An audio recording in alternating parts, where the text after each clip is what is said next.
So we need to talk about the TV programme. Yes. The Ultimate Wedding Planner. Yes, that was When was it on?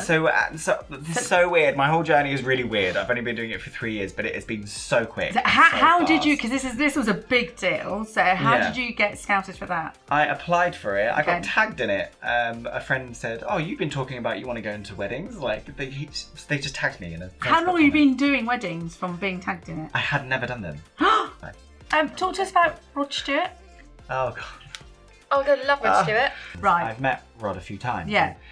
And, kind of broken the ice with him and Penny, and Is he a nice guy? He seems like a nice guy. Oh, I love so Penny. lovely. Oh my god, I'm obsessed with both of them. So lovely. Oh Got teary eyes. I don't know where to look. Could you use some tissue? Oh. Can we make eye contact yet? Welcome to Wedding Mayhem. What? Thank you for coming back. Are we filming? Yes! There's a new camera. Were we filming? Welcome back, everybody. Yes! Look! We were just talking. You were like, welcome to Wedding. Well, somebody was paying attention to the new camera. We've got a new camera on a railway track. Dick bugs me off all the time. How's your week? Fantastic. Yours? I smell Yes. all over you. Did I? No, I didn't. Oh, you smelled like yourself? Fantastic. Literally fantastic. Oh, I've just been in the waters this week. Yeah. What do you mean, yeah? I feel like we just need to say it. 5 minutes ago, when Sharon was talking about her bees, I called her a bedophile, and we're all still not over it. Anyway, should we move on? Oh, dear. I think we should just introduce our guests now. I think that's a good idea. What do you think? Have you got a story to give me? No, nothing. Nothing? No, but it can pass. Yes. God. Right, we're going to go straight to our guest. He ain't going to be able to speak. Welcome, Toby. We killed him. That's a record. You know. Is he crying? Oh my God, you are. Calling me drunk. I can't. I've got it stuck to my legs. Well, no, because it's stuck with sweat. No, because I Because we've been do. talking about bees again. I've got knees like a toddler. Well, welcome, Toby Hawker from the House of Toby. Hi. At this point, he's just looking at me and laughing, like. Disclaimer right at the beginning. This show is going to be chaos. I think we're going to live up to our name for sure. Yeah. And we're going to go way over time. So feel free to have a break and then go and have a coffee and then come back to the And we'll just be here. No, it's me. Yeah. Be here. I can't even see anything. Can I carry on talking and introduce you? You are properly crying. Did you say your crow's feet have taken over? Right. Sorry, please. Order. You're an event planner, You're like super professional. entertainment, weddings, and you do costumes. I do, yeah. Do you do bee outfits? You just snorted. Right. Behave yourself. Oh, sorry. What kind of costumes do you do? Right. Hi, I'm Toby. Hi. Hi. Nice to be here. Would you like a drink, Toby? I bought your favourite gin and tonic. And what better to start with? Thank I you don't like very gin and much. tonic. Oh, we'll just drink What's it on the anyway. gin and tonic? So it's a pink gin. Thank you. There you go. Very Cheers. This is last time we had these glasses. I literally went to take a sip and I just went like that. You're about to do it all again. over my face. There you go, right. And I was drenched and I was just sat there and I was like, Sharon, and she was like, shut up. And like my hair was dripping. You could actually hear it because they were literally finishing off, giving all their details about who they were. She's going, oh my God, you know. Sharon was like, not now. Not now. Oh, It's just got such a. It's so funny. Right, isn't it? you are the House of Toby. I am, yes, I am. You House of are. Toby events, that's me. Hello. Hello. I'm very pleased to be tell here. us what you do. For anybody just tuning in. Oh God, it's really, it's hard whenever people ask this question. I'm like, So you do everything though? I do, I really do. And this is why I went into events in general, and in particular weddings. But I love big parties and celebrations. Right. Obviously weddings come under that umbrella. Yes. So Had a bit of a weird life. I was a dancer for 14 years, all over the place. Tell us about this, because I was looking at your page. So, what kind of dancer were you? I was an Irish dancer for a while. Oh, was you? Yeah, I Family started Irish, off I'm so into it. Oh, I've done a bit of Morris dancing. Have you done that? That's not Irish, Like is Irish it? dancing. Yeah, it's a bit. Morris isn't. No. No. Morris dancing is cool though, but no. But Irish dancing is Completely better. nothing to do with Irish dancing. No, it's definitely not. Yeah, that reminds me of Lord of the Rings. Yeah, know, what was Hobbiton. that? Hobbits. Not Hobbiton. Hobbits. Well, yeah, No, there you go, Irish I'll take dancing, that. obviously we all know what Irish is, but yeah, I did that for a while. So how did you get Hip hop on the into? street, everything. How did you get hip hop? into? How did you get into Irish dancing? Because I just loved it. I went to watch Riverdance when I was about 6. Were you a fan of Bewitched? 6 or 7. Maybe. Yeah, of course you Maybe, were. yeah. Maybe. Yeah. We all know The that best. little like 4 counts of 8 dance break. Yeah, in yeah, that song yeah. that you just want to bash out an Irish jig. I actually got into dancing because my mum used to teach a line dancing class at the I local loved town it. hall, and it was really cute. Oh. Proper country style, grapevine to the right, grapevine to the I've been left. to my country. Yes. And when I was really young, I went along to this class. There's photos of me literally as like a... I don't think I can even speak. And Oh, little toddler. yeah, I just really enjoyed it. I grew up around it. And then when I was old enough to actually kind of focus... Well, I'm still not really old enough for that. to be honest. Are you not? Still not really on Not that. focus at all. I realised that I could actually pick up what she was, what Mum was actually teaching on the stage. So they asked, "Do you enjoy it? Like, do you enjoy dancing? Do you like it?" I was like, "Yeah." And you're like, yeah. So I started going to class. Cowboy hat. Yeah, I had little cowboy boots and Oh, I everything. love Oh that. my god, have you got photos? Yes. You're going to but, have to let us have like, them. yeah, I will. I'll send you. Okay. Then what happened? I just really enjoyed it. I started going to actual classes Yeah. and at school, and I luckily didn't get bullied either. I was like the gay kid that was dancing, and I wasn't like. You didn't get bullied?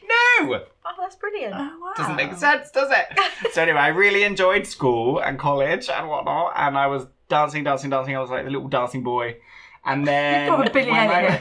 I enjoyed it. And then I went to Pineapple when I was young. I was about 12 when I first went to Pineapple Studios. I used to wear the shit out of Pineapple clothes. I had like the little cropped, like baggy, ripped sweatshirts that had like Yeah. pineapple. We used to get them from Debenhams. Pony, Yes. Glock, jazz sneakers. Yeah. you know. Scrunchy. Scrunchy. So what Love was the Pineapple. purpose of going to Pineapple? Because I just loved it. I Right. just loved dancing. So I would just spend all my pocket money on the train to get from, West Sussex up to London. And I would do 2 or 3 classes on a Saturday. Yeah. And that's all I did every weekend. Did you ever I meet just loved Louis? it. Yes. Yeah, I did. He's A few of his so- classes. Crazy. brilliant. Love him. He kills me. And then I got scouted when I was 17. So I actually started working professionally as a dancer at 17 years old. Wow. Which is really young, because normally when you then go...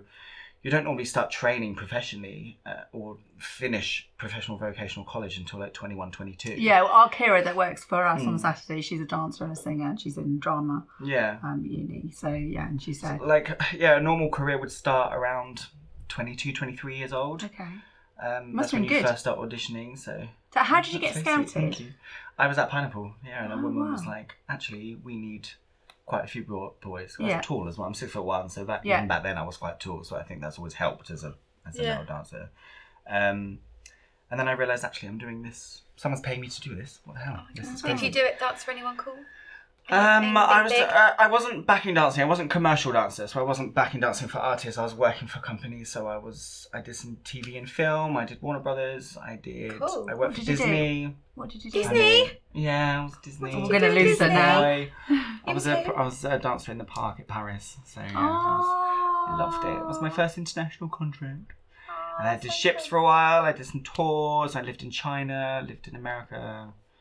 Yeah, dancing took me to 96 countries while I was dancing professionally. Yeah. Wow. So I went everywhere, and I really, absolutely just loved being immersed in not just the dancing side of things Yeah. and the choreography, but the people that we worked with on these massive sets and the costumiers. Is and it the pomp and ceremony? the what? The pomp and ceremony. What's the pomp and ceremony? Like pomp, it's like, the production. The fucking pomp and talking ceremony, about? no, it is a thing. The pomp Help and me out, guys. Yeah, pomp and ceremony is all like the theatre and, I feel like I should know that. I No, definitely but never you had shouldn't, that ever. because she's being an idiot. I don't think anyone knows what that is. There's going to be loads of people. Yeah, when the royal weddings come on, it's all the pomp. It's all, you know. Okay. Right, after this, I'm going to show you. Okay, thank you. Right. So, did you like the theatre side of it all? Everything. Everything. Just the excitement and there's a lot of adrenaline, obviously, and a huge amount of job satisfaction afterwards as well. And there's it just really keeps you on your toes, literally. Yeah. The job satisfaction in what way? A huge sense of accomplishment and achievement if you have performed to a lot of people. And you made them happy. The adrenaline and the buzz from it. And everyone stands up and everyone's going crazy. And you're just like, you loved it. You. Yeah. Thank you. Like you feel like you've made a lot of people happy that have really enjoyed that show, and everyone's inspired. I always say it's that moment in time where people could take time out from everyday life, which is very stressful for quite a few people, to suddenly little escape and you know you can. Sorry, I just burped. I tried to hide it. So I actually done the most disgusting burp in the van here, and I was like, that is exactly why I call you trash. She can't burp. I can't burp. What? I don't know. Sometimes I'll just go. What? She went, I can't burp, but I can fart. Oh, I can literally. Okay. I feel like that's a talent. So it's like reverse bubbles. They don't go up and out of come down. The burping side. They go out the anus. Great for everyone. Great. I'm here for it. So. You were desperate to get that word in today. I'm saying anus. I know it's not the correct way you pronounce it, but it just makes it funnier. Anus. Right. So what happened? So you were doing the cruise ships. You were travelling with dancing. I did ships for a while. I was all over the place. I started becoming a dance captain and then a theatre manager, and started kind of dabbling in production as well. And then I really enjoyed basically being able to deliver that magic, you know, that escapism that you're talking about. Yeah. Where everyone can have that hour away out of their normal life and be really inspired, and it makes people emotional, and because there's so much stimulation going on. Yeah. That's what I wanted to bring into events and weddings. So I thought, actually, I want to do this full time now. So was it a light bulb moment where you think, actually, I could do this? Doing events. I'll tell you what it was. I was talking to a really good friend of mine, because during COVID we were both like, oh, what do we do now? Because the theatre industry totally dried up. And I was talking to her. She was based in London, and she said, like, what do I do? And I said, I think you would be absolutely amazing at wedding planning, and because you need that people person side of you. Skills, Are you an organised person? Yes and no. Not for myself. Yeah, but I am very organised for my clients. Yeah. We were having a bit of a meltdown with the coasters. She was just plonking her tea and coffee and everything wherever. I mean, you were going. It's funny because you go into a venue and I've obviously planned it, decorated it, and everything's lovely and the way I want it to be. And then if I go home into my apartment, into my bedroom, I'm like, I can't even see the carpet. I'm disgraced. That's my van. Yeah. Oh my god! I open the door and everything falls out, you know. But at work, I get in it. What about that time that plank of wood smashed me on the head? Oh, it was the shoe rail, wasn't it? It only went through me. No, shut up. That was the bees, wasn't it? There was bees flying around. I told you there was bees. I filmed her saying there was bees in the fashion.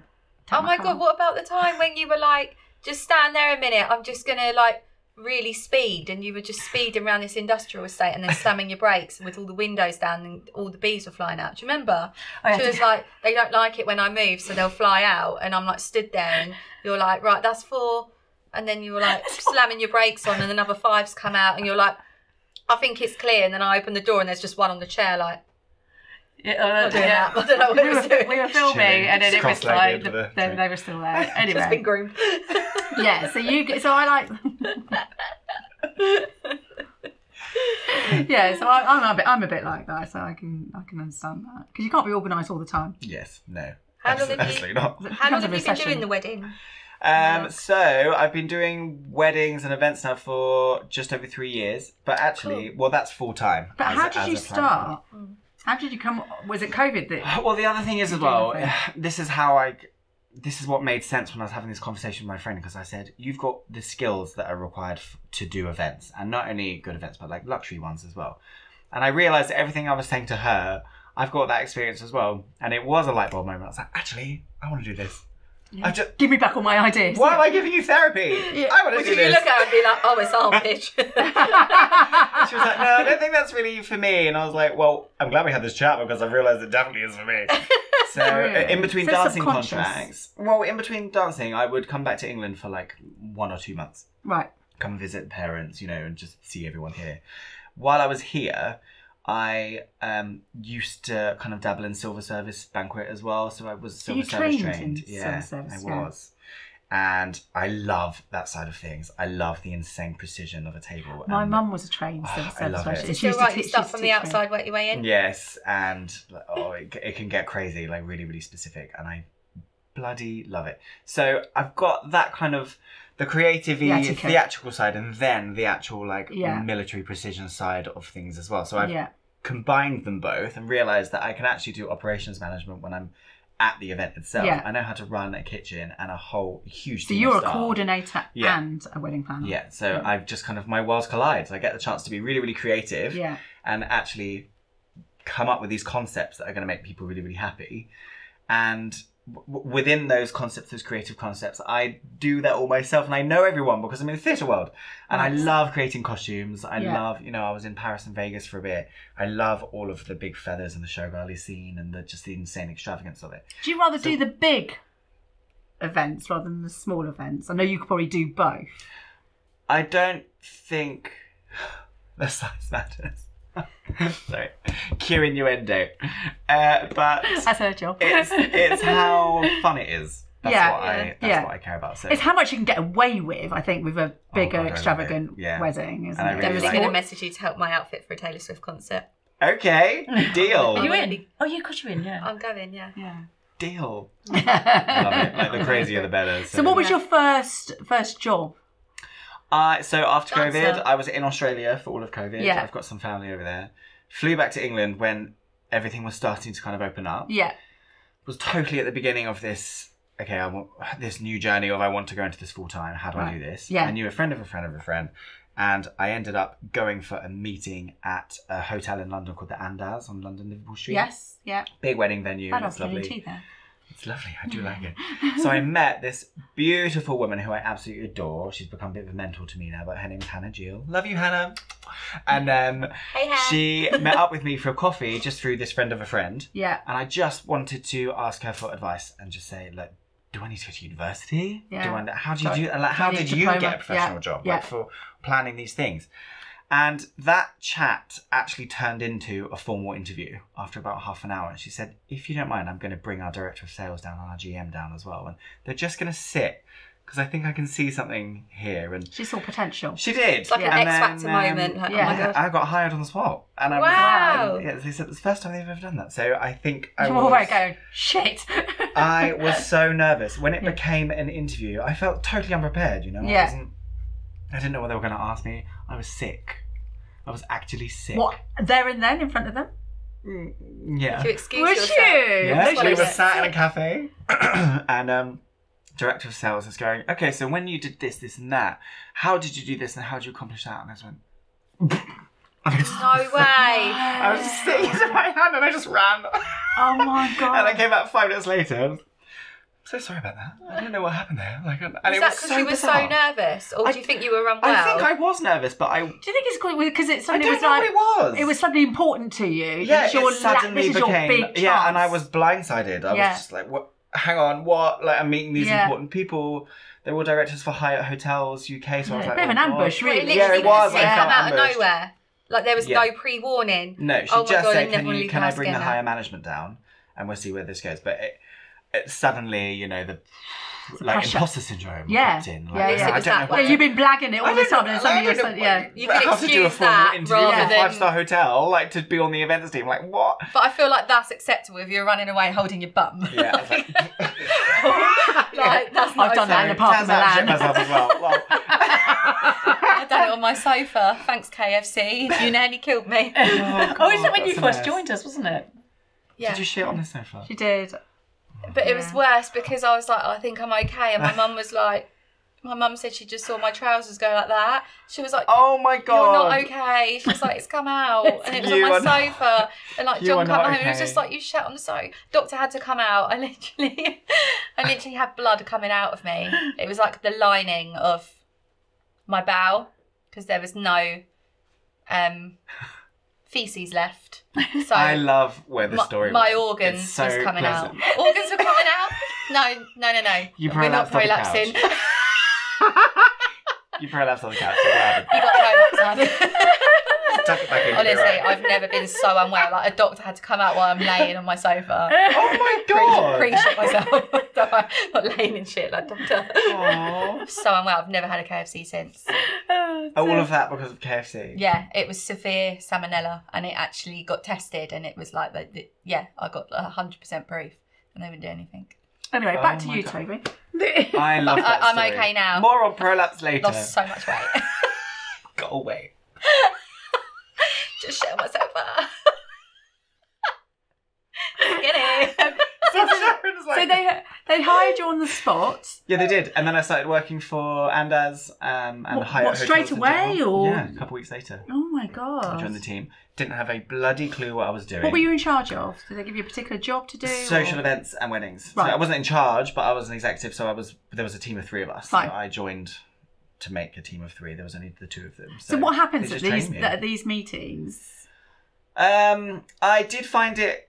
I fell into it quite naturally, should we say? Right. Like some people don't like site viewings with people, and some brides and grooms are quite difficult, as you know. Like they're quite. Well, what answers right now? It's their expectations, isn't it? As well, you know, they think that you know it all, you've got all the answers. Yeah, and I found that I loved doing all that. Okay. I was just like, yeah, oh my god, I want to go down and meet them. Like, really? They're high profile. They're this and that. Like, great, give them to me. They're like, but you don't know what you're saying. Yeah, but I'll find out about them, and then I'll go back to them with their answers. Yeah. And I plus kind of naturally found my way, and then it was Okay. working, and I ended up selling quite a lot. Have you met famous people? Few? Have you? Tell me later. Okay. So Cut the shit in myself out bit. So we need to talk about the TV programme. Yes. The Ultimate Wedding Planner. Yes, that was When was it on? so this is so weird. My whole journey is really weird. I've only been doing it for 3 years, but it has been so quick. So how did you? Because this was a big deal. So how did you get scouted for that? I applied for it. I got tagged in it. A friend said, "Oh, you've been talking about you want to go into weddings." Like they just tagged me in a. How long have you been doing weddings from being tagged in it? I had never done them. I had never done them. Right. So it's the profile for the show said we're looking for very experienced people. Yes. People who have got a bit of experience and maybe someone who wants to go into it because it's the first show of its kind. So they weren't really sure what they were looking for. Yeah. We were all the guinea pigs, and I applied for it. Went through months and months and months of Zoom interviews and like challenges and stuff like I had to put together. I had to show them any type of creativity that I've created by hand, which could potentially be a centerpiece for a wedding table out of just what's in the room around you. So I just got some bamboo and got some flowers and this, and I was like, ta-da! But they were like, it's so resourceful. This is what we want for the show. Did you just have bamboo laying around at home? Yeah. I was at my parents' house. I was like, Mom, I'm taking that thing. Breaking that apart. And I'm like, let's shove it together. Yeah, like, it's great. Oh my God. So they were just putting you in random scenarios, which you're like, what? How do I do with that? They just want to see how you deal with being on the spot. Yeah. How you cope with it. I got all the way down, and then they pulled the show because what was the strand of coronavirus that came back before Christmas one time? It was Omicron. Yes. Omicron reared its ugly head. I thought you were about to say, oh my God. Oh my God. Omicron reared its head. Oh my God, it's Omicron. So we were, they said, well, you're really close down at the minute. I think we're going to choose our contestants soon. But actually the whole thing's been pulled because now this new strain has appeared. So I'm really sorry. Omicron. We're putting this we're putting the show on ice. And it wasn't until over a year later, I randomly got a call while I was at Andaz, just at my office. And they said, oh, it's the BBC show's back on. So basically from auditioning, in the meantime, then you got your job. Yeah. So you were actually then doing the job. Yeah. So you actually had experience. Things changed because it was a whole year later. So they're like, what's different with you now? No, well, I actually am. I've actually done a wedding now. Yeah. Like, whereabouts? I was like, in this hotel in London. It's a nice one. They were like, oh, okay. So I then thought, I'm out.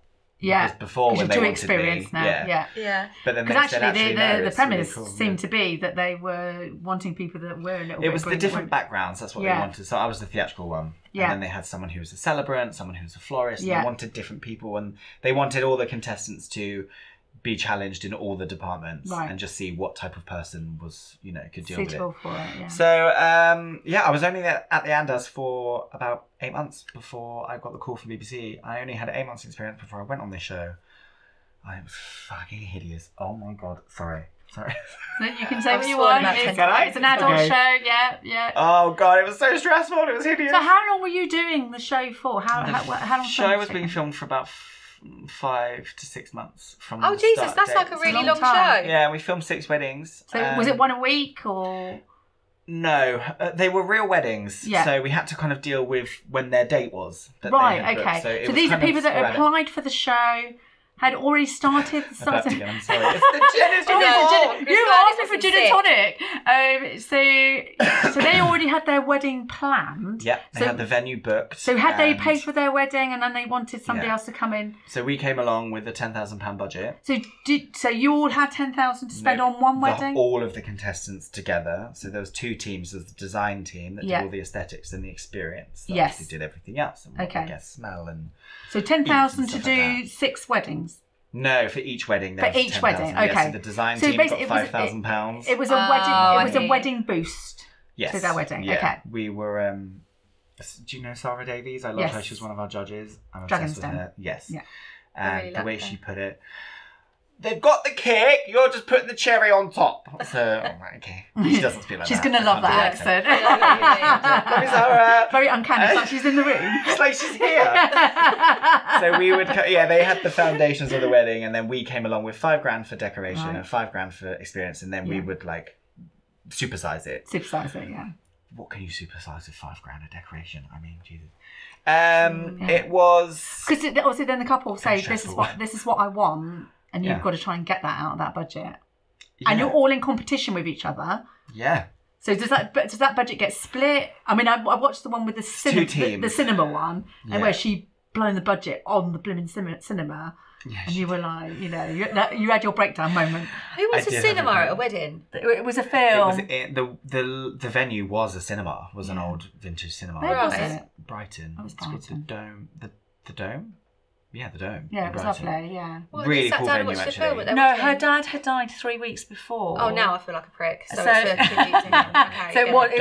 was a tribute, but they're making the film cost a lot of money, but she took a lot of the budget out for the rest of the guys. Well, that's amazing. Sorry, I thought it was a cool experience. It was very, very stressful because it was a competition environment and the weddings were real and they're just getting... Well, it's like Dragon's Den of the wedding So were you competing against other wedding planners? Yeah. To get the title. Yeah. Yeah, there was 8 of us. What was the prize? Did they get money? Mentoring with Raj. He has Silver Fox events. Yeah. And a kind of a launch package for a website. I was runner-up. You were. Oh, I love that. You were robbed. I'm sorry. Thank you. Because because I watched it literally from the start to the finish, and I really thought that you had it. Oh. And then suddenly I'm sorry, Raj, but you picked the wrong man. Because the other two, because Fred was with you. Yeah. Sarah was with you, and you went, no, I don't think so. The thing is, Raj saw it. I think he's a prick. Yeah, Raj saw it from a planning side of perspective, where he was looking at what's going on backstage, and he was all behind the scenes, whereas I was, there are so many disasters that go wrong when you've got 3 days to plan a whole it's what happens wedding. Out front. I'm doing damage control backstage while putting on a smile and making sure that the bride and groom don't know anything, so all my focus is front of house on the couple, whereas he was like, you should have. I think that's why he ended up choosing the winner, is because he was like, well, she had this documentation ready the night before, and I'm like, but that's a waste of time. That's going to change. All the suppliers and the things that happen behind the scenes that couple are not aware of. What really matters is you got it done. And they would never know. That's a good wedding planner. Everything because things do go wrong. Don't show me a wedding. The thing that was weird about the show as well was we had a budget, but there was also no guidance. Actually, no, I can't talk about that. I'm going to get in trouble. Later.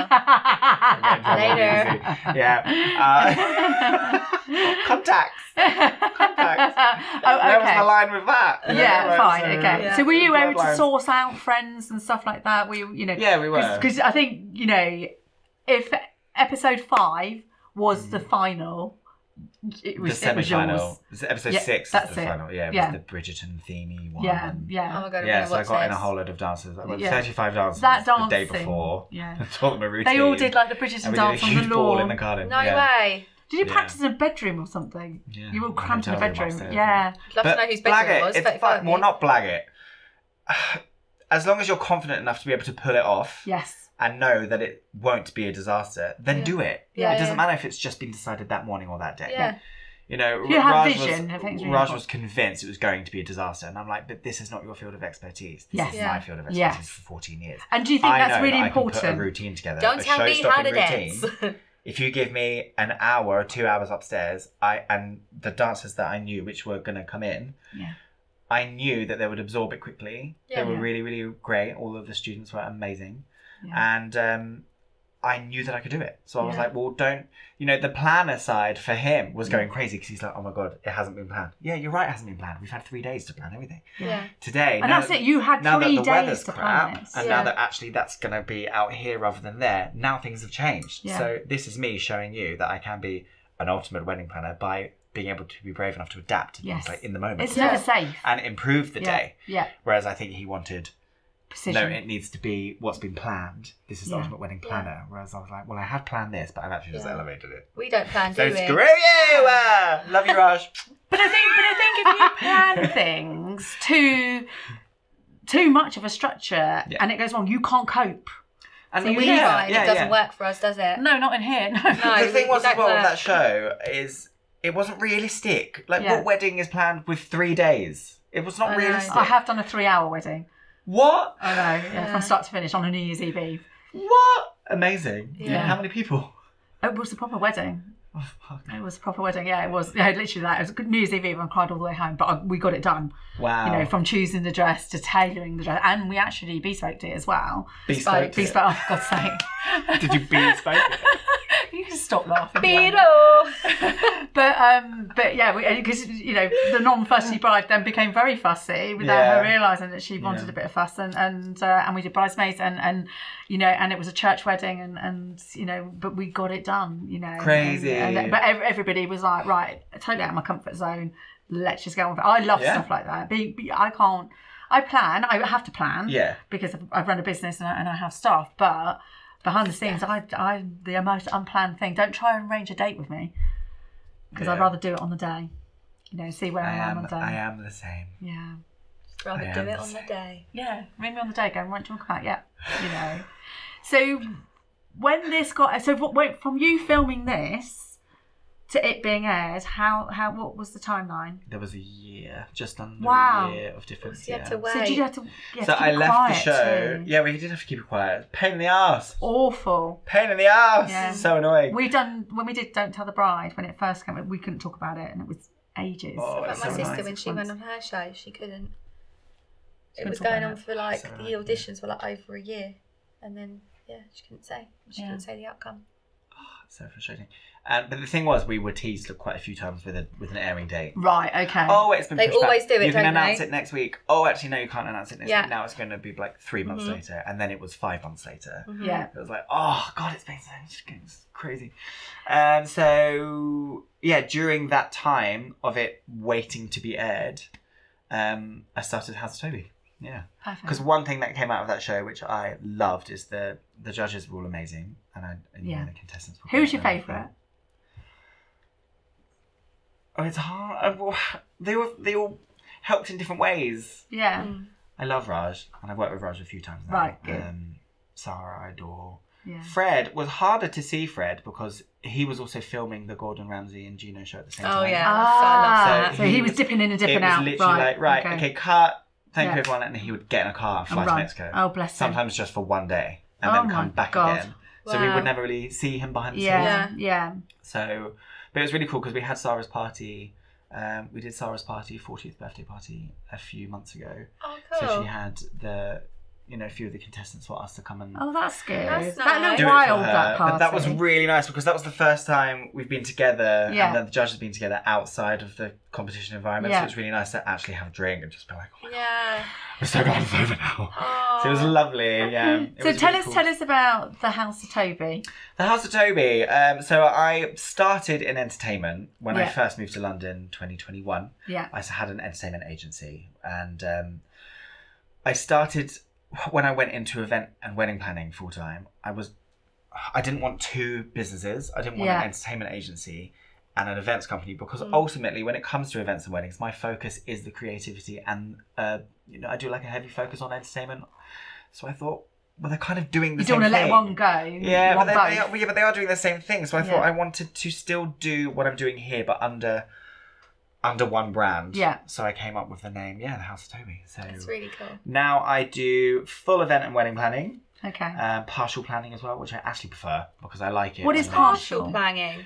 They kind of like the show. They've got most of it in place already. Right. And then they want someone to come along, be there for, I do 6 weeks leading up to the wedding to just make sure that everything goes to plan. Is in order, and then I start dealing with the suppliers, so the bride and groom aren't getting millions of questions. Yeah. So this is quite good for anybody that wasn't going to have a wedding plan, that it's become too much. Yeah. And then you go in and just sort to keep on track of it. And that's when you want to start the lead up. You want to enjoy that lead up. Yeah. Because it actually just gets worse and worse and worse. The 8 weeks running up to it, we schedule the dresses coming 8 weeks before the wedding because we know it's all going to kick off and we want focus and we want them to enjoy their dress coming in. But everything kicks off. People kick off.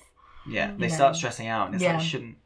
I feel guilty for them. I'm like, if only you had like a partial planner or a coordinator. Right. Yeah. When I do wedding coordination as well, which is just on the day, I actually say to them, the last one I did a few weeks ago, I said to them, why don't we just do the day, but I'll jump in the week beforehand as well. So that lead up time, you go and get your nails done. You enjoy the being with your mum at the spa a couple of days beforehand. You're never going to get that time back. Yeah. Enjoy the lead up to it. Don't be stressed about it. So I took the weight off all the suppliers and all of the questions, and I said, from now on, your contact is me. Yeah. And she just bloody loved it. It didn't even cross her mind that she might need someone to do that for her to enjoy herself. Seriously, they're picking their dresses up, the week of the wedding, and their phones are going off, and it's you crazy. Can see. Yeah, and it makes them not enjoy it. It makes them stressed about it rather than excited about it. They're becoming ill on their day. So it's awful. Sorry. Oh, sorry. I was just going to say, so if I came to you and I was like, I'm getting married, like, how does it work? Yeah. What are my options? What could you do for me? I would say, House of Tea. What do you want? Like, what is it you're expecting? Do you want to just sit back and do nothing? Do you want me to just come up with a whole creative concept to, wow your guests and all that kind of stuff? And so you've got contacts that do entertainment as well. So you can that's me. I do it. I produce it all. I costume it all, and I put together these. Oh, I've got a really fun wedding coming up. It's next Sunday after next, so in 10 days' time. They get married at Claridge's, and then afterwards. What? Yeah, afterwards they're moving to this really beautiful location in Soho, and I love it. And what has happened is I've come on board as a not a partial planner, but I'm just doing the entertainment. But it's kind of there's quite a lot of immersive stuff going on, which is intertwined with the whole reception as well. Okay. But I didn't know you get married. Ended up, bougie. We've ended up coming up with a full 45-minute long production show, and there's what the hell? There's 8 different acts. 4 of them are coming internationally. And, the client has just run with it and has gone, oh my God, let's just do a full show with incorporating everything that me and But is that their tea? Is that, they wanted, are they from a they're creatives? Okay. One of the grooms is a fashion designer, so he just loves the extravagance of it all. So it went from having a couple of Parisian-style showgirls in big feathers, for people to just literally welcome the guests in as they come in, just as a photo moment, and it's great for content and things like that.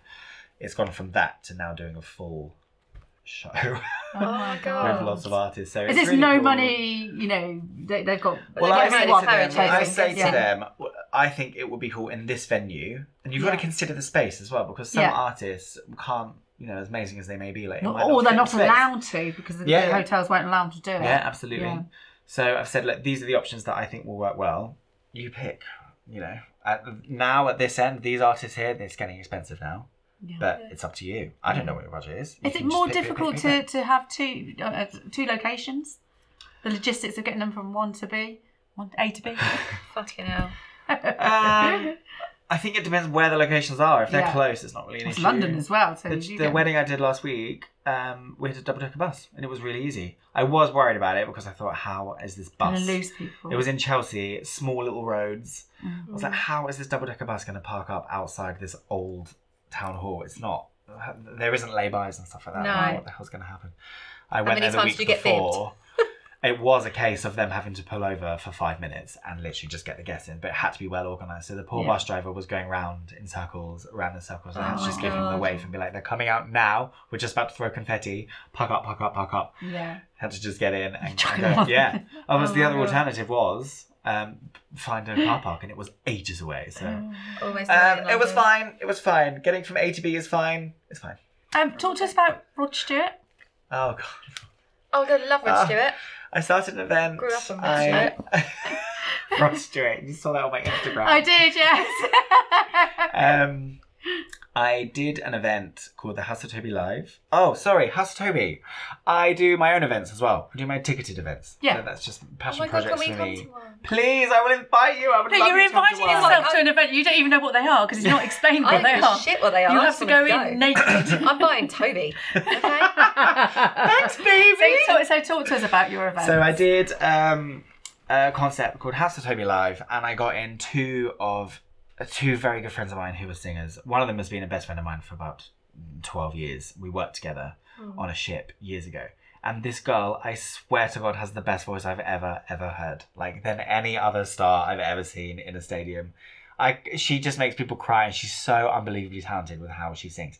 So I really, really wanted to put her and her friend into this really lovely luxury environment where they're able to do a gig without it being like, do you know the London cabaret scene? Like, you've got like Pizza Express, the Pheasantry, and then you've got like Crazy Cocks, but it's not enough for talent of that caliber. I wanted people to respect them, black tie, ball gowns, and really, really, it was a really beautiful venue. It's called the 1901 Ballroom. I'm obsessed with it, and it was as extravagant as a wedding, I would say. There was florals everywhere, and it was just a show for the people to enjoy these And you put vocals. this together? Yeah. People ate, they had a meal and everything, and it was a full cabaret, almost like Parisian-style cabaret show. Yeah. Everyone had tables. Yeah. Everyone enjoyed a meal while they watched this show, which was just out of this world because I just trusted in them so well. And Rod Stewart came to it, and Penny Lancaster came to it. Joe, one of my singers who was singing, they sing for him. So they've actually been hired on his world tour, and they now do the counterpart singing. Why didn't Rod know about this, or like? Because they're part of his team now. So they said, "Oh, we've got our event," and because I've gone out because I've gone out to visit Joe on a few occasions. Right. I've met Rod a few times. Yeah. And, kind of broken the ice with him and Penny, and. Is he a nice guy? He seems like a nice guy. Oh, I love Penny. Lovely. Oh my God, I'm obsessed with both of them. So lovely. But yeah, Holly and Joe said, we're going to do this show. We're going to do this cabaret, and it's produced by Toby. And he said, can I come? Sure. But security was a bit of an issue. Yeah. Was it? Like what? We had 4 people fly over from America that were quite dangerous, like stalky. So we had to ambush. What, for because of Rod? For Rod? Yeah, stalkers. Yeah. No way. And that was quite stressful. So on the day of the event. So did you know that they were coming? We got tipped off, by their intelligence. Oh my God. So sorry about that. I actually had a call from Penny 2 days before the event saying that there is a woman who has booked tickets to the event under a different name. And there's 2 people. She's booked 2 tickets, so it looks like it's her and a guy. But actually, she's booked 2 tickets. It's only her, and her name is really this. And she has been stalking us for years. So it's frightening. The day of the event. Did you think they might not turn up because of it? I was worried about that. Yeah, I was excited to have them there. Yeah. That did cross my mind. Yeah. But what happened was we ended up having a bit of a plan of action. This woman, her restraining orders in America didn't. I was going to say they weren't active. Valid here. They weren't valid in England. Oh God! So they couldn't do anything about it. She'd flown over. It's crazy. So we ended up on the day of the event working with the Met Police. Essex Police were involved as well, which is crazy. And we arrested this woman, and it was very stressful. That is not what I wanted on the day of the event. I'm doing all the florals, all the decorations. Does she look like a stalker? Run with Joe and Holly. And then we've got the police from Met being like, we need a meeting now. We need to talk about Did she look creepy? Did you see her? I never saw her. Oh, you know when you just think, oh yeah, you look like a weirdo. Or they just look normal. And it was bizarre as well, because Holly and Joe were just, we're doing our doing the tech run in the ballroom.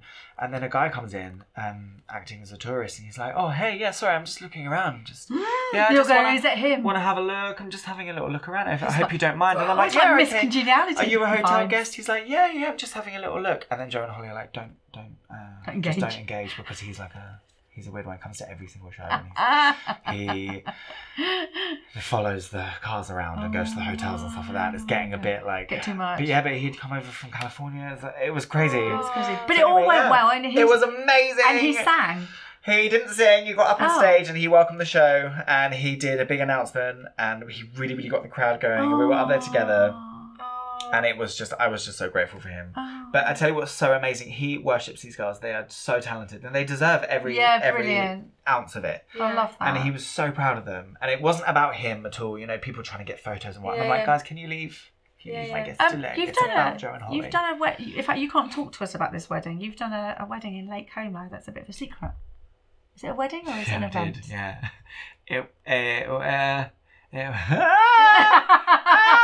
It's not for me. It wasn't my wedding. I was brought on to a team to coordinate. Will we know about this soon? Her name is Daisy Amodio. Yeah. She is a world leader when it comes to weddings. It's insane what she does and what she pulls off. But I've been working for her for a few years as a freelancer, and I was brought onto this team, and it was extremely high security. We all signed NDAs, so we couldn't talk about it. But it's in a very, very renowned, beautiful venue in Lake Como. There was a global superstar that did a performance that we can't talk about. It's really frustrating. Will we ever get to know who it is, or is this coming out in the press soon? I don't think so. Oh, okay. So just I don't think private. So. And it was a wedding? It was a wedding, yeah. Oh, cool. It was of regal status. I saw George Clooney get off the boat going into his wedding. We were in Lake Como at the time. Me and John, it was brilliant. Oh, it is out of this world, isn't it, Como? It is beautiful. Stunning. Very exciting. If something does come out, let us know. Because the couple who obviously Daisy are in talks with, if they let up on a couple of shots, because it was outstanding. Okay, brilliant. Was outstanding. If they let up on a couple of shots, give us a tea first. I will send it to you. Brilliant. Because you're working with Daisy on the producers, aren't you? The proposers. Sorry. Yeah, so Daisy Amodio is a queen. She's got a few companies, but one of them is the proposers. Yeah. That's who I've been working for a few years.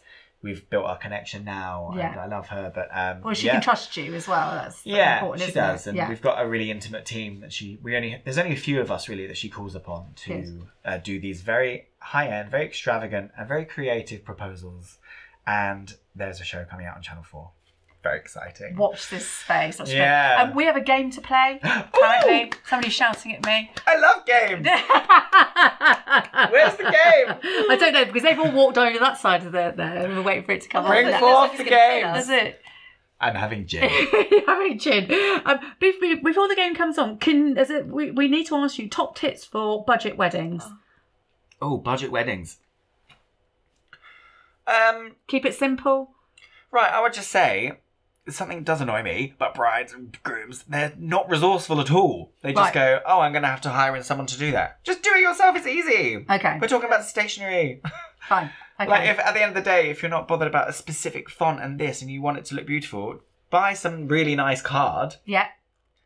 Have the people at the shop cut it for you, like they do. Yeah. And get a friend who writes really, really well and do that for you. Yeah, it's more personal. All those people who do stationery are going to kill me. Yeah, but people say that, people will go without, don't have the cake, but the cake people go, oh my God, but it's... Just be resourceful. There's so many ways, and also flowers, you don't have to, flowers are a massive expense, aren't they? And everyone just thinks it's a thing that you just have to have at weddings. I wouldn't have flowers at my wedding. I would do props and pretty things and lots of candles in a circle and and like ornaments and things like that. Like you don't have to have fresh flowers. Like You don't. candles, So be resolute. Think about it. Fire costs Think nothing. about it before you just go.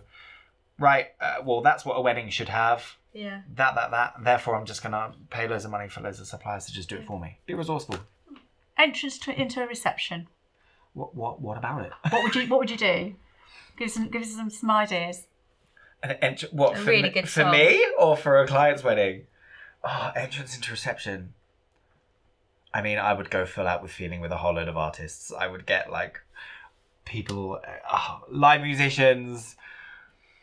I would have wow factor moments going down the aisle to make way for the bride. Yeah. That's what I would do. Something like my jam is creativity that makes people remember that ceremony and that reception. Yeah. And theatre for me is what gives people those memories. Not just live performance, but like how you use lighting and projections and stuff like that. Yeah. And things like haze, you know. How cool would that be to do? Tonight, Matthew, I'm going to be... Oh my God. Come out of a cloud. Yeah. You know, things like that. That's A like bride. moments that you wouldn't normally see at a wedding. That's what I would want to gonna do focus that. on. I liked on the show that they got the couple to cut. What was Through the that? book. Through the book. Yeah. What was that? It was a fantasy wedding, fantasy-themed wedding. They were obsessed with Lord of the Rings. It was amazing. That was actually my favourite one of the show because I loved the obviously the opportunity for creativity and something that people haven't seen before. So, there was a giant book. There was a paper book. And it was originally going to be an ornament just in the corner. And it said their favourite quote from Lord of the Rings. And then it ended up being in the archway to go from the reception to go from the welcome drinks into the wedding breakfast. Yeah. So the couple cut through the book with the sword and then it actually was a doorway. So people couldn't see the doorway because it just looked like a big door prop. Yeah. But then, they cut through with an old fantasy sword and then walked into the book to go. Bit of drama. Cool. Let's spin the wheel. I want to spin the wheel. Where is it? That was delicious. It's good, isn't it? They were nice, weren't they? Yay! So, have you seen this? It's the gayest wheel I've ever seen. It's literally a pride flag. Right, give it a spin. It's literally a pride flag. Ready? Can I go? Yeah, go. It's a very satisfying sound. Isn't it? Oh, your pet hate. Negative. Right, pet hate. Negative. Pet hate of a wedding. What you hate? Oh God. People that don't have the final say. People whose events it isn't trying to override. Every single time. Thinking they know better than the actual of course they do. Like, Why is let's this? do that instead because of blah, blah, blah. Is it because they don't trust you because, or say, they think you've got a better idea or? I think they just like sometimes feeling important. Yeah. I think it just comes down to that. And I think sometimes family members want to just be like, I'm important too, I'm here. I'm here. Yeah. Let's not do this, let's do this because I know that they'll prefer that. And I'm like, well, interesting because I've actually got it in writing that they want that. Yeah, we see I've it in the spoken shop. about it lots of times. So every single supplier that sits on that seat says exactly the same. Yeah, don't get involved. It's not your day. It's not just our industry, it's everybody's. Give Spin it again. Pet hate. Bugger off if it's not your day.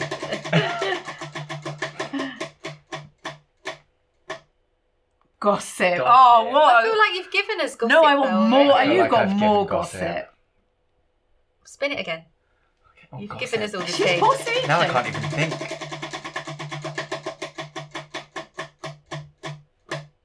Switch it. What does that mean? You ask us a question. Yeah. No, it's not that one. No, that's flip the table.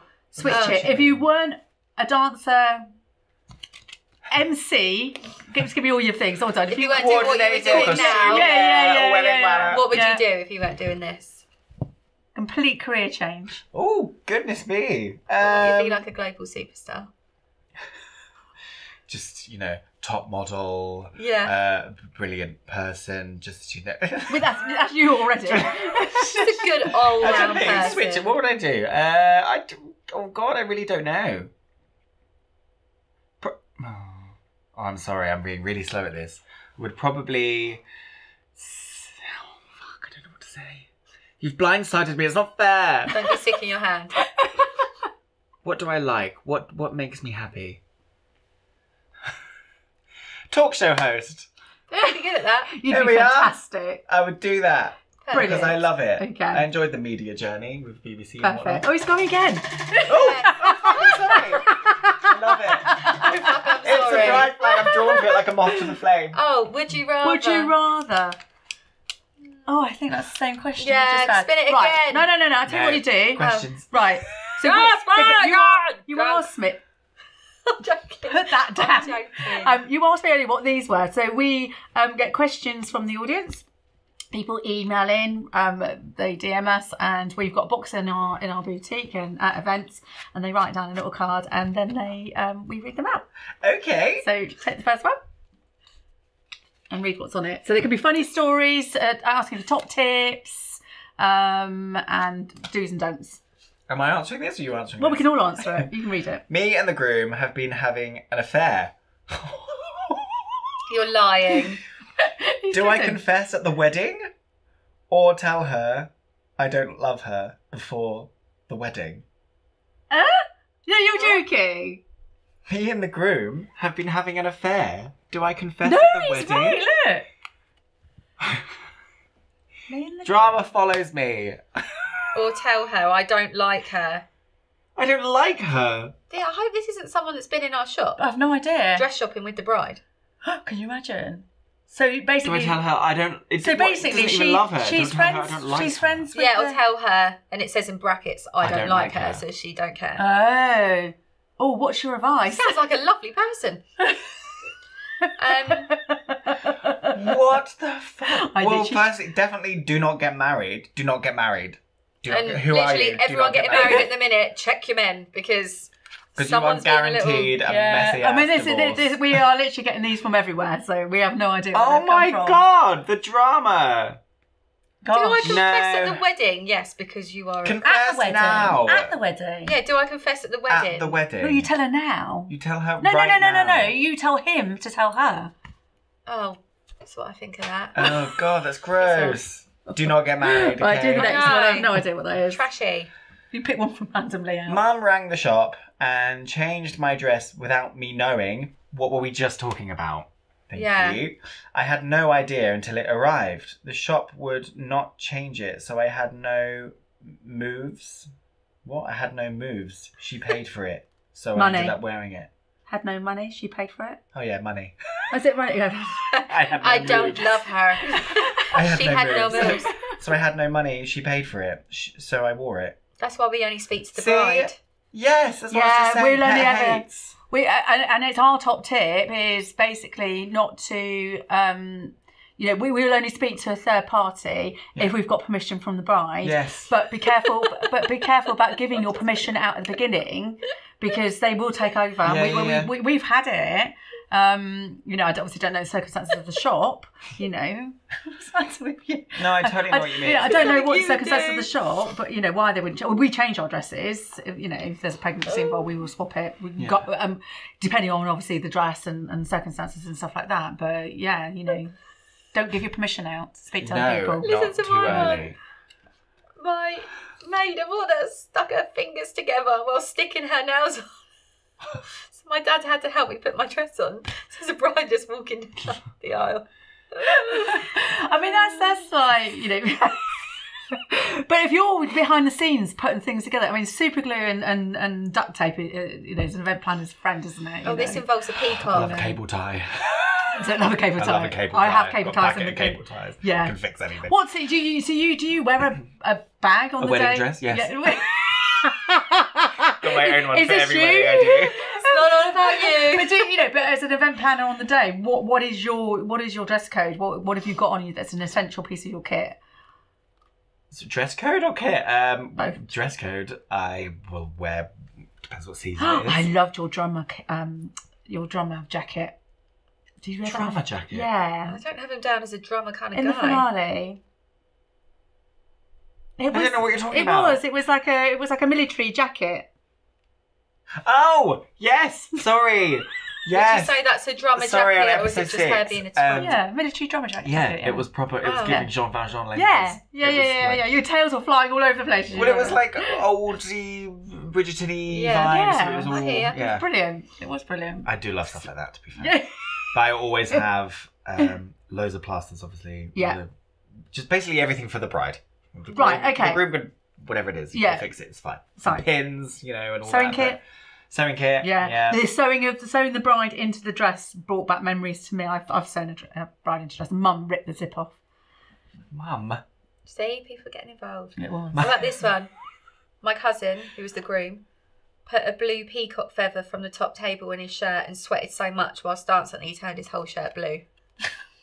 Why are you sticking down things down your shirt? I don't know. I love a peacock feather. Are you going more in? Right, I've got more questions here. What's your dream wedding venue? What would that look like? Well, I would go off of what I would want if I was to get married. And what would you want? I would like outdoors natural beauty. Yeah. As opposed to like a city ballroom and things like that. I'm an outdoorsy, organic-y type person. I would love kind of an open area inside a forest. I would love a forest wedding, big old banquet tables amongst the trees, loads and loads of candles and lanterns and stuff like that. I would love that. That's cool. Yeah, that could Is it? I'd have an aerialist hanging from the trees. Here we go. You were going very sedate there. I tell you what I would do as well. I would do really simple food and drink. I would get probably just big old black bins of ice and water and chuck loads of bottles of Prosecco, loads of cans of beer. Yeah. Just like, there we are. So chilled out. 2 massive speakers. So on talk about that, when you've got a formal sit down thing and you've got wine, I don't know what I'm saying here, but you've got wine on the table, would you put other things on the table for other people's tastes?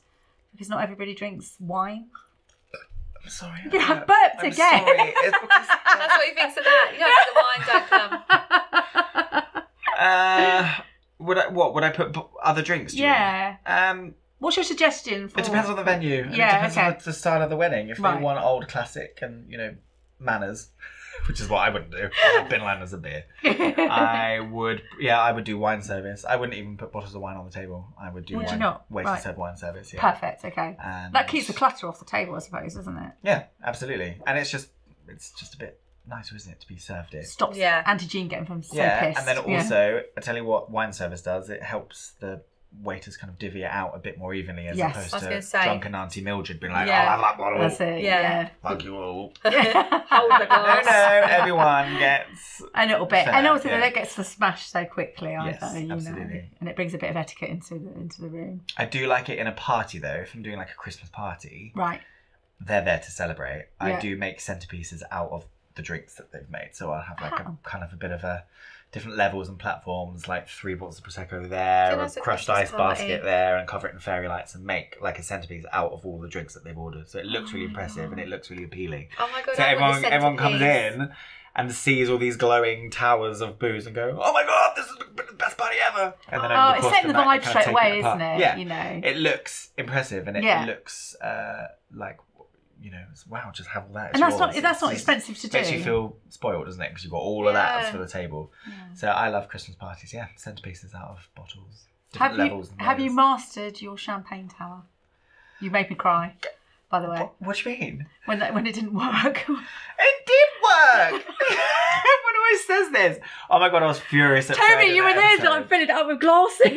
But the point was, okay, this really annoyed me about this fucking show. Jesus Christ.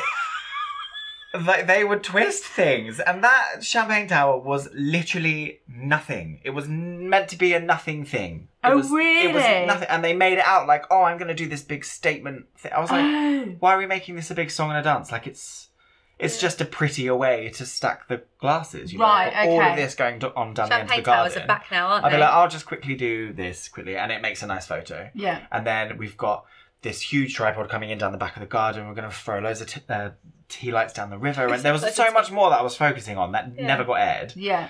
And they make this storyline out of a fucking thing. And what's annoying is that doesn't exactly take imagination or skill to be able to stack glasses on top of each other. No. But so I was like, why have you focused on this? What is this about? And then all I said was, because the theme was it's a millionaire's garden party. Yeah. And the brief was, how can you elevate the simple things at the wedding to make good content and photo opportunities for the couple, so that their diary, their album looks like a millionaire's garden party. And just one thing I just threw out there, well, rather than just having the glasses, let's stack them up, and then they can have a nice photo with a pyramid. So it wasn't supposed to be a champagne tower. Well, it was just all they were going to have was to share. They had a bottle of Prosecco each, so we're going to stand either side of it and have the photo. And it was like, cute photo opportunity, and that was it.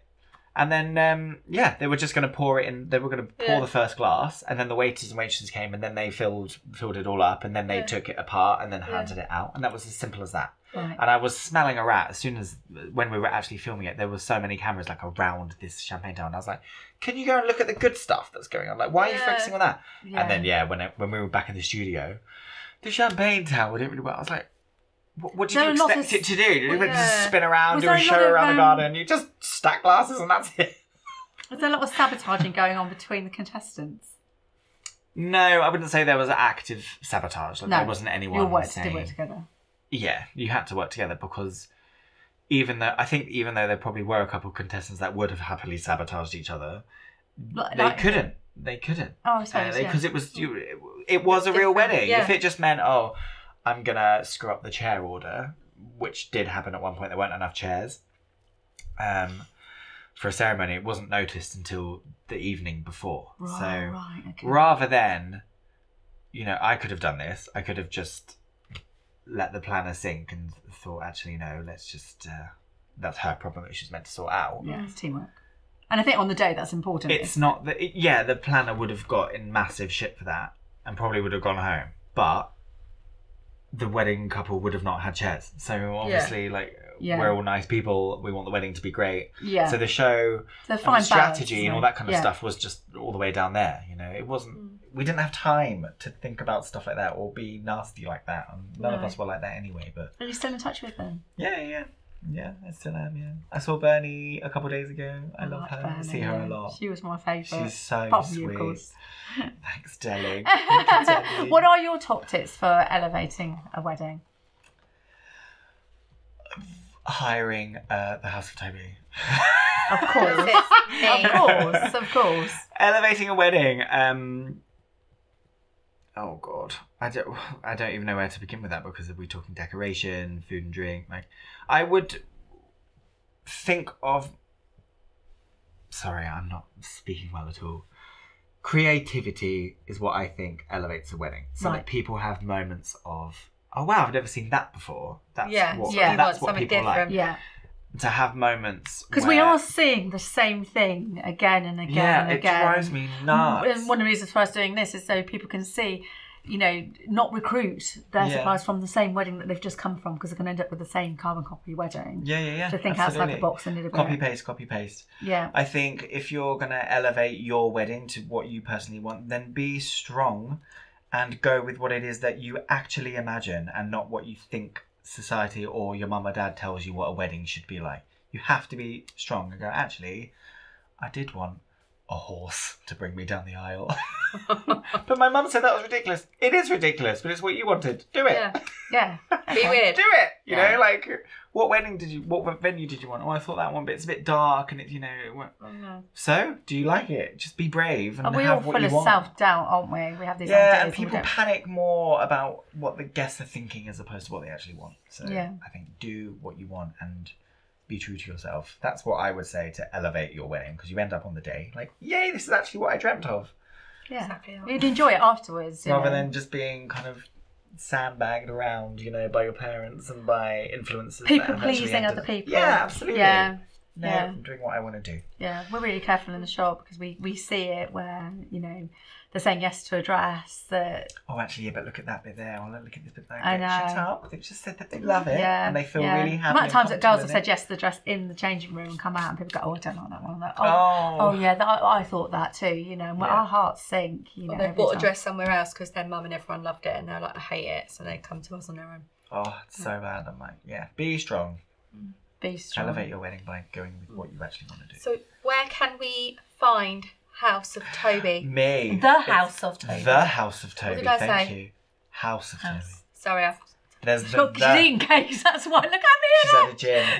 I want one of those. I'm going to have another one of those in a moment. You too, yeah, I'm on Instagram, so I'm at The House of Toby. Where are you based? I live in London. So yeah. But you'll go anywhere. Yeah, I go everywhere. Cool. Perfect, okay. Love it. And I've got what am I doing? My website, www.thehouseoftoby.com, which I'm really glad about, because I thought I was going to have to have loads of I hate websites. lowercase. Oh, the dots and the hash. Yeah. How far in advance should we be contacting you for our weddings? Whenever. Give me a week. We can bash it out. Yeah, I love it.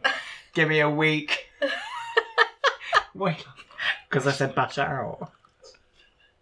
You're so childish. I love it. I love saying bash it out. But you're used to literally jumping in and getting on with it, whereas absolutely. A lot of planners will just say no. They'll want from the beginning onwards. Yeah, you know. I can jump in at any point. So if you want, I've never heard of if you just want coordination wedding, up until if you just want help with that last week, absolutely fine. If you want wedding planning, absolutely fine. Can they just contact you just to recruit entertainment? Absolutely, okay. Entertainment agent. The good thing is, can I just say, there are a lot of wedding agents out there that don't really know what they're doing, and they've got so many people on their books, and they make up these makeshift bands, and they change the names of them so that obviously the couple can't find themselves and all this kind of stuff. They don't really know. Yeah, of course. Otherwise, they'll just go straight to them and book them directly. Yeah. So there's been quite a few agencies which we've worked with, even in really, really nice venues, where the artists have turned up, and it turns out they've never met the people who have hired them. Wow. They don't really know what's going on, and it's turned out that the agent doesn't even know who they are, let alone are they good enough. But I know everyone. I've worked with all of them around the world. We were warned last week by our saxophone player that, about their fake music on their Instagram. That it's not them singing. Oh God, yeah. But big agents that when you're in London or anywhere in the UK and just type in on Google wedding entertainment, obviously they're right at the top because they've got these big websites and they've got loads of reviews. And it turns out they actually don't know the artists that are on their books because now they're so big, they can't keep quality control. Yeah, so keeping it personal. Anyone that I hire, dancers, wedding bands, artists, musicians, anything like that, I know them all personally because I've worked with them. It's a reflection on you if they're I've shared the stage with them professionally on tours and stuff like that. So I only ever hire people that I know are amazing. So wedding entertainment, come to me. Costumes, come to me. Will you dance for them? I did a flash mob at a wedding last week. Did you? I did. How did that come about? We were waiters, and I put it all together and costumed them and everyone, and then we came throughout the end of the meal. We blended in with the waiters because we actually had the service staff costumes, outfits from the venue, which we got in advance. So we came out in the waistcoats and the thing, and music came on, and then it was one person at a time taking everything off in the middle of the tables and revealed a big sparkly thing, and we did full out flash mob. It was great. Oh, fantastic. So you're still dancing?